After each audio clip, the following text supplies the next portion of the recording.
జగన్ పర్యటనలో పాపిరెడ్డిపల్లి హెలిప్యాడ్ దగ్గర జరిగిన ఘటనపై దర్యాప్తు కొనసాగుతోంది. మరికొద్దిసేపట్లో పైలట్ అనిల్ కుమార్ విచారణకు హాజరు కానున్నారు.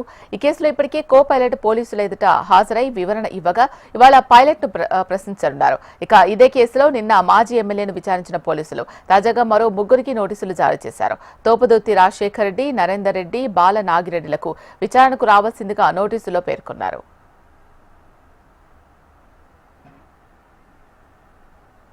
ఇక దీనికి సంబంధించి పూర్తి సమాచారం అందించడానికి మా ప్రతినిధి ప్రవీణ్ సిద్ధంగా ఉన్నారు. ప్రవీణ్, చెప్పండి అప్డేట్స్.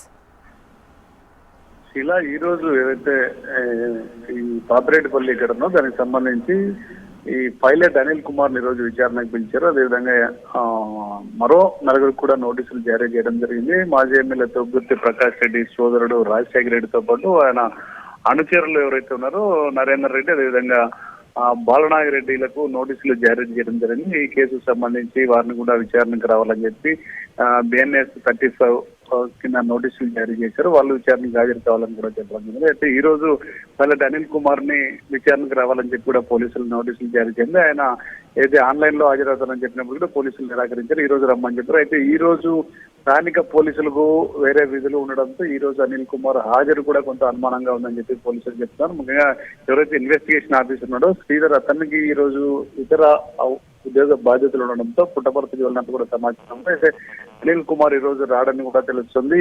అయితే నిన్న ఇదే కేసులో మాజీ ఎమ్మెల్యే తొగ్గుర్తి ప్రకాష్ రెడ్డిని కూడా విచారించారు. అంతకుముందు చాలా మంది విచారించడం జరిగింది. వైఎస్ఆర్సీపీ నేతలు, కార్యకర్తలు చాలా మంది ఈ కేసులో నేపథ్యంలో ఇప్పటికే పలువురు నేతలకు నోటీసులు ఇచ్చి విచారణ జరిపారు. చాలా మంది బెయిల్ మీద కూడా బయటకు వచ్చినటువంటి పరిస్థితి. తాజాగా మాజీ ఎమ్మెల్యే ప్రకాష్ రెడ్డి సోదరుడు రాజశేఖర రెడ్డితో పాటు వాళ్ళ అనుచరులకు కూడా నోటీసులు జారీ చేయడం చర్చనీయాంశంగా మారింది.